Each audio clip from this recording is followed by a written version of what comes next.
Yeah. So today marks the beginning of a specific ministry to our married couples here in our church and outside our church. Hopefully, we're going to be able to reach a lot of people with this. And over the course of the year, we'll be engaged in several activities. You say, well, Pastor, I'm not married. Well, hopefully, if you want to be married, someday it will happen, and you will be armed with some really, really important things that will help your marriage be successful. Or you may have someone who you bump into, at as we say at our house, at the Walmart or at the Kroger, and say, hey, you know what? We're doing something in our church that you might enjoy. As a matter of fact, standing in line at some of these grocery stores, some people need a lot of marriage help. You overhear things, you think, oh my goodness. But the reality here is this: is that we're going to talk about three specific things. You've got your Bibles. Go ahead and turn me to the book of the Song of Solomon, which really all know that's going to be if we go to the Song of Solomon. So if you would please go ahead and turn there. It's in the Old Testament. If you find Psalms, Proverbs, Ecclesiastes, the Song of Solomon is right after there. It's about a dozen chapters long, so it's not real big, but Psalms, Proverbs, Ecclesiastes, Song of Solomon. And most of us know that this was written by Solomon, and it talks about a relationship between a man and a woman. It depicts wooing and wedding of a shepherdess by King Solomon, and talks about the joys and heartaches of wedded love. And it's really also a picture of the love that God has with Israel as a nation as well. But there's a lot of good marriage stuff in here. And you say, Pastor, why are we doing this? Why don't you just stand here and yell at us for half an hour about marriage? Most of the time that doesn't work. But I tell you what I can do today. I can give you some really good tools. And men, if you want to impress your wife, get a pen out and get ready to write down three simple things that we're going to be discussing. And keep your Bible open. And we're going to learn something that I think is really, really important and really good. So if you would please just stay with me.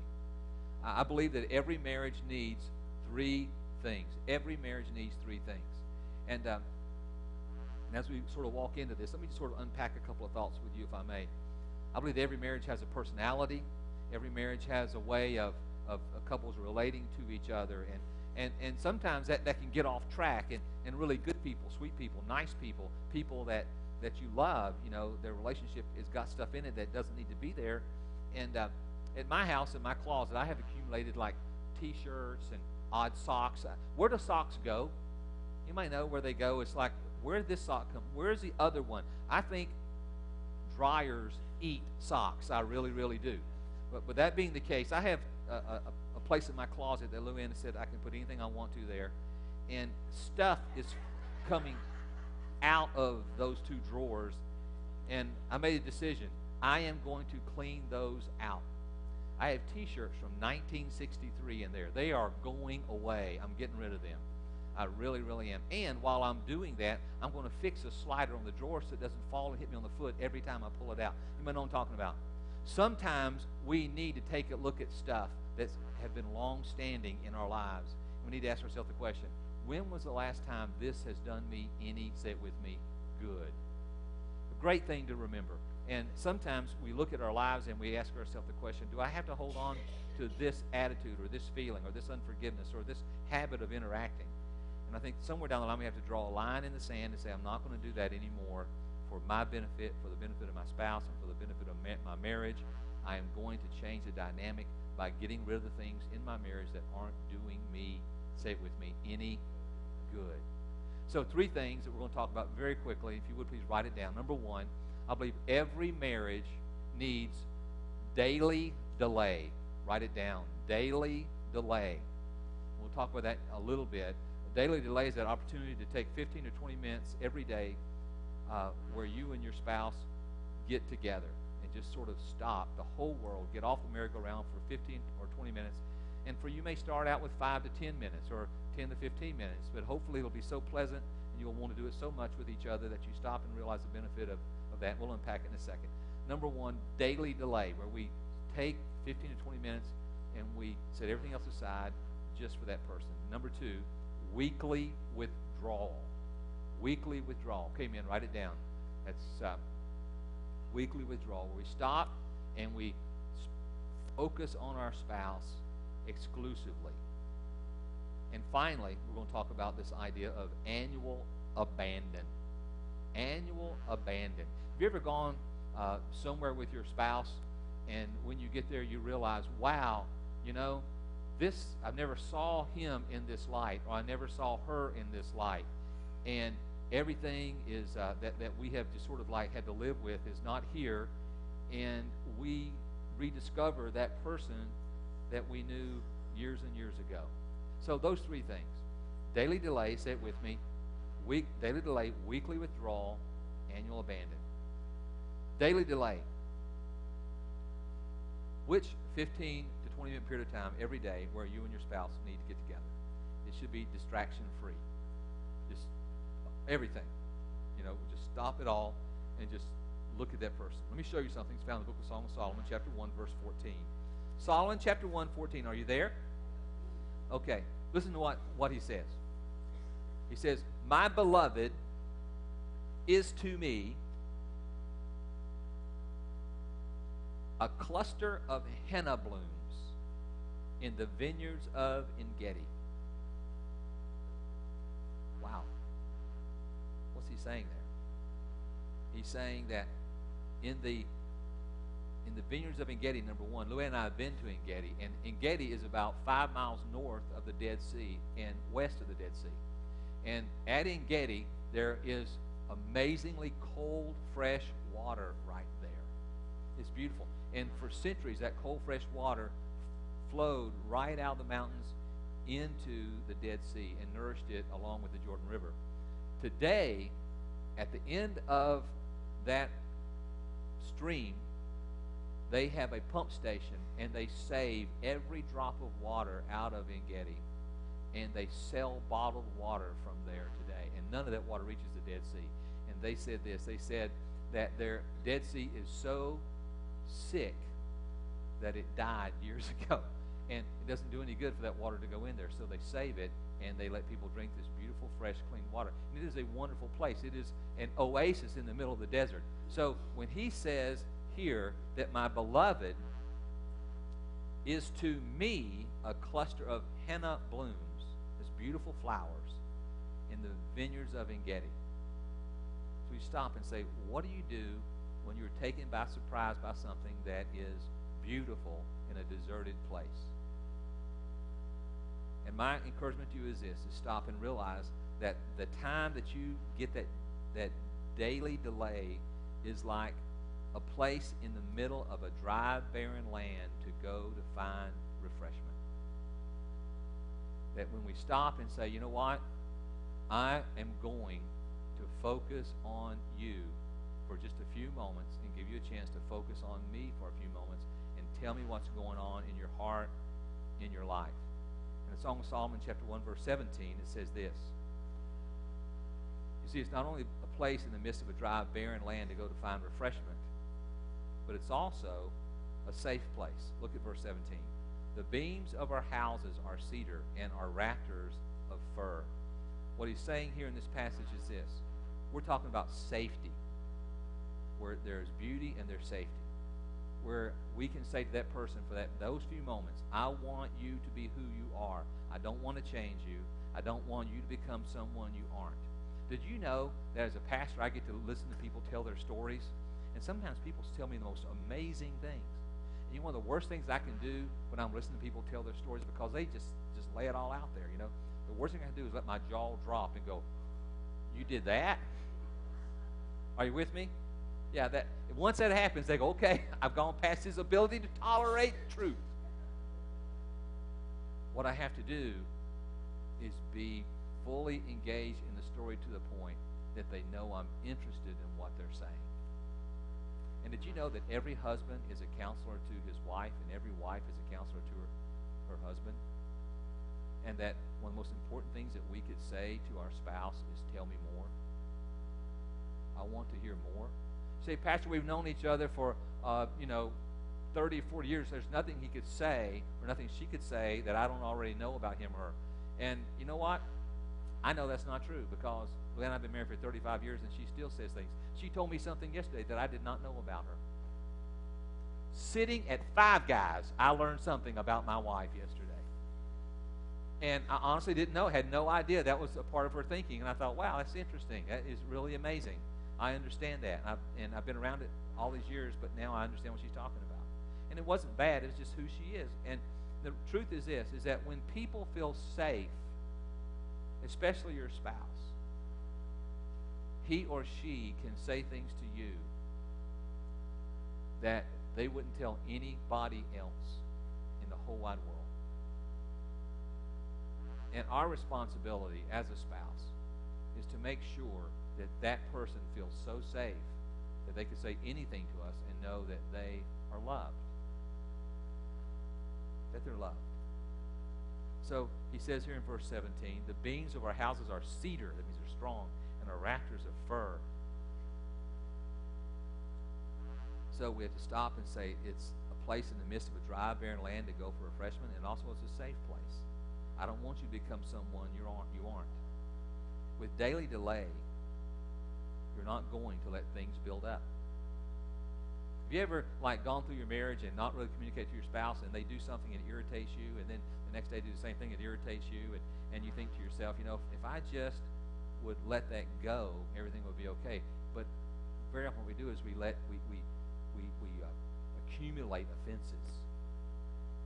We accumulate small little things, and they let them build up and build up and build up in our mind to the point that everything that the other person does becomes offensive to us, no matter what it is. Well, with daily delay, we're able to process some of those things before they become what they are. Some people are hoarders, and other people are like escalators. When you stop and say, what am I? Am I a hoarder or an escalator? A hoarder is a person who just keeps on stuffing and stuffing, like those two drawers in my closet, stuffing. An escalator says, I'm not going to let this escalate beyond today. There's going to come a point where it ends. And I'm the kind of guy that if there's something wrong between me and Luann, we're going to talk. We're going to talk at 7 p.m. We're going to talk at 10. We're going to talk at 11. Or we may talk at 1. Depends on how desperate she is to get up in the morning the next day. It doesn't matter to me. If there's something in there that's not right, I got to get it out, and we have to come to understanding. Typically, I have to say, I was wrong. It's my fault. I thought it was your fault. I get it. It's my fault. And sure, so I went to bed 2 hours ago. It would have been so much better. But the truth is that I'm the escalator and she's more the stuffer, and that's just sort of the way our relationship works. And because I'm that guy, if I see something not working, I'll just keep on digging until she finally says, okay, you want to know? You suck air through your teeth after you eat popcorn. It drives me crazy. So, this afternoon, I'm going to be careful not to do that. And don't worry, you got something as ridiculous as that is, by the way, so don't worry about that. So you just think about it. So my encouragement to you is don't be a stuffer, be an escalator. Let it only go so far and say, no more. Let's sit down this morning and let's be together and be accepting of each other. And you may have something inside of you that says, you know what, I'm tired of hearing you talk. I'm going to tell you what I think. If you do this every day, and you both know that we're going to do this every day, then you can afford to allow time to pass before you get your chance. My encouragement to you is to go get a Hot Wheels car out of the attic if you're a grandparent, or out of the bedroom if you're a mom or a dad, and say, okay, here, you have control of the vehicle. You talk all you need to talk, and I'm going to listen intensely. I'm not going to debate or argue or confront. I'm going to hear what you're saying until I really hear what you're saying. And when you're through, you give me the car, and I'll hold it, and I'll talk until I feel like I'm heard. And there are many people giving up on that idea, and they allow their marriage to get smaller and smaller and smaller, and they avoid time together rather than longing for it, because it's not a place of refreshment. It's not an oasis anymore, or it doesn't feel safe anymore. My encouragement to you is to ask yourself the question, am I doing something to keep this marriage from having a safe place or an oasis place? And if there's something in your relationship that you need to get out of the drawer and throw away, my encouragement to you is to do that. So the question many are asking, how do we start? How do we start doing what we need to do? It starts with 15 to 20 minutes each day. You say, Pastor, we're really busy at our house. We got stuff going on. Well, I'm convinced that the best marriages are the ones where the spouse gives and serves and loves without expectation of anything coming back to you. You stop and say, you know what? I love you so much. I am going to get up 15 minutes earlier. I'm going to change my schedule. I'm going to set aside time and turn my phone off and turn the TV off. And I want to connect with you. Let me say this. Everybody wants to be understood and heard by their spouse. Everybody does.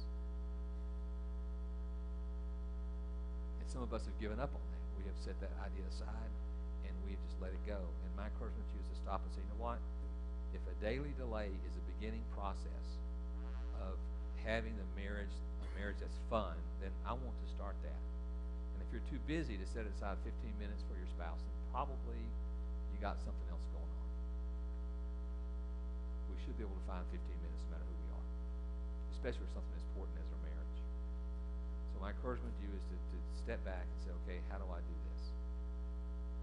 15 minutes where we live and don't mind living between expectation and reality.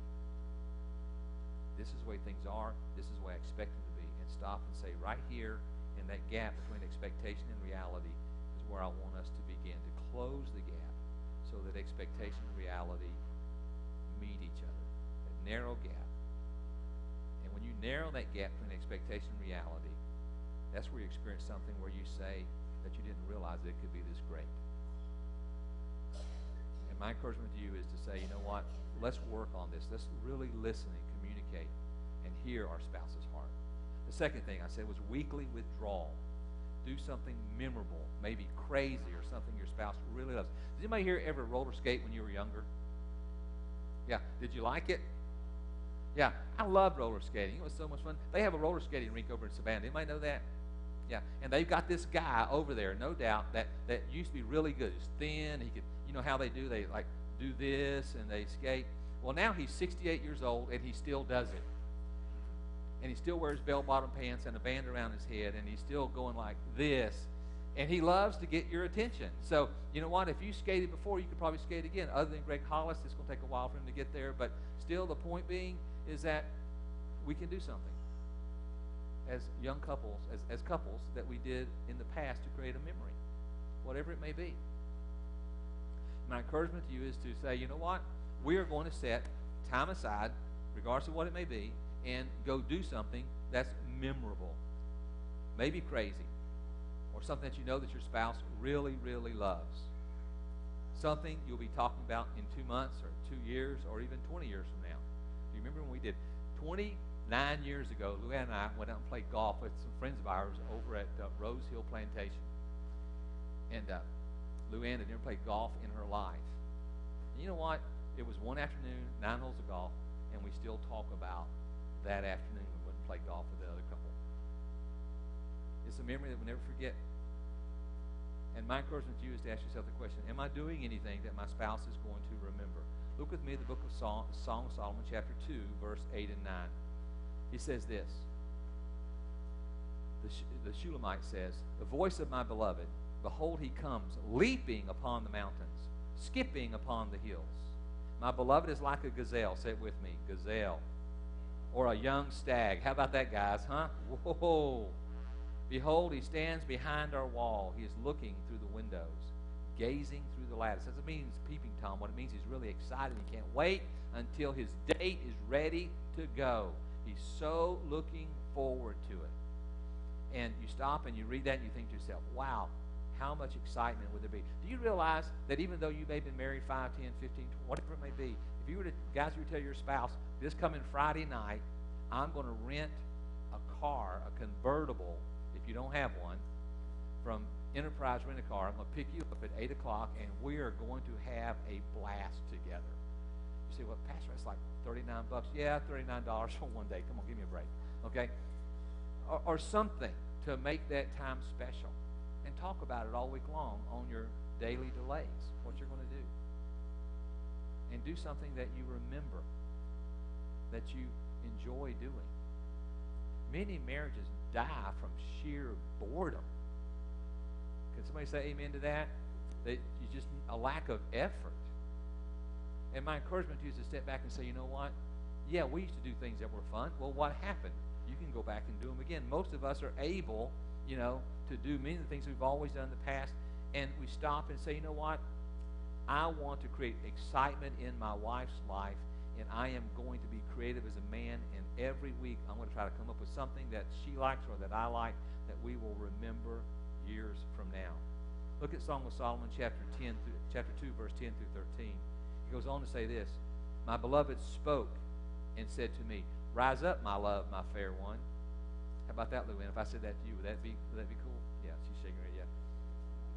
Yeah. And come away. There you go. For lo, the winter is past, the rain is over and gone, the flowers appear on the earth.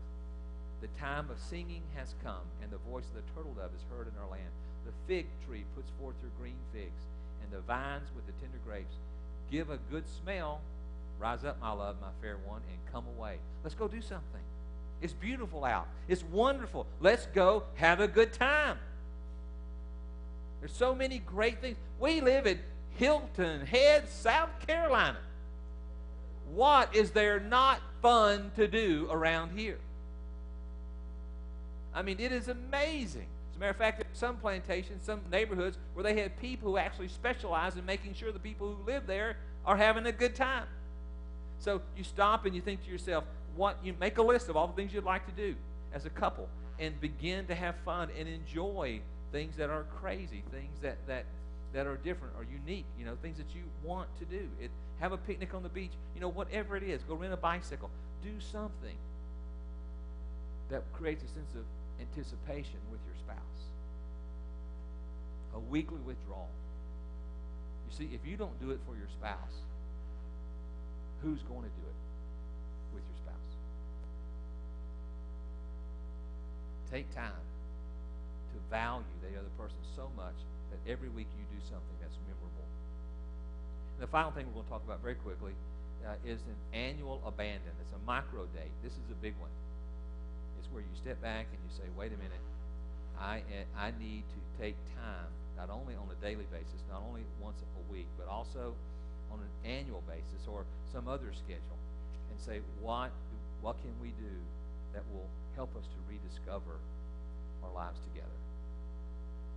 Song of Solomon, chapter 7, verse 11, he says this. He says, come, my beloved, let us go forth to the field. Let us lodge in the villages. Let us get up early to the vineyards. Let us see if the vine has budded, whether the grape blossoms are open, and the pomegranates are in bloom. There I'll give you my love. Oh, okay, let's stop right there. What he's saying is, let's go out to a different place. I was just kidding. That really, don't stop there. That's good. I'll give you my love. So what he's saying is to his wife, let's go someplace where everything is new, everything is different. It's not the same as it's always been. And let's enjoy each other's company. That means you leave your iPad at home, you leave your laptop at home, you leave your pager at home, put it all in the box and just let it vibrate away. Just go ahead and let it go. And then go do something with your spouse that helps you to rekindle the relationship that you had at the beginning. See, Pastor, you're talking about 20 minutes a day. Then you talk about a date. That's 52 of those. That's 365 plus 52. And now you're talking about getting away for 2 or 3 or 4 days at some point in time in the future. And then you plan your whole year out the way. Exactly right. Get your calendar out. Make it a priority. Start planning, saying every day we're going to spend time together. We're going to chit and chat, and we're going to be together. Then we're going to plant dates, and we're going to start marking those things out. We're going to invest in our relationship. And then we're going to talk about going somewhere. We're going to go do something together. It may be Savannah. It could be Charleston. It could be Hardyville. I don't really care. It doesn't matter. The point being is that you stop and you invest in your marriage. That you make it happen. Go ahead. Give the Lord praise for that. God wants Christians to do that. We can't neglect our relationship with our spouse. We just can't do that. Leave the crazies at home. Work technology, the laptop. Get away. Be your real self. We start with 15 to 20 minutes and go from there. Listening, understanding, and validating the feelings of the other person. That's where we start. My encouragement to you today is to say, you know what? I'm important enough, and my wife or my husband is important enough for me to take what Pastor Carr has said to heart and do it. So over the course of this year, I'm going to be encouraging you I'm not going to go to you, call you, and say, okay, did you spend 15 minutes together every day this week? What kind of dates you guys going on? Give me some help. What I'm going to do is this: I'm going to encourage you all year long. You say, Pastor, why? For me, when I have couples come into my office and they begin to talk about their relationship that is fallen apart and broken down because of the distance between reality and expectations is too far, they're not willing to work to bring those two things together, it's painful. It's not my marriage. It hurts me. If it hurts me, it hurts your children. It hurts your friends.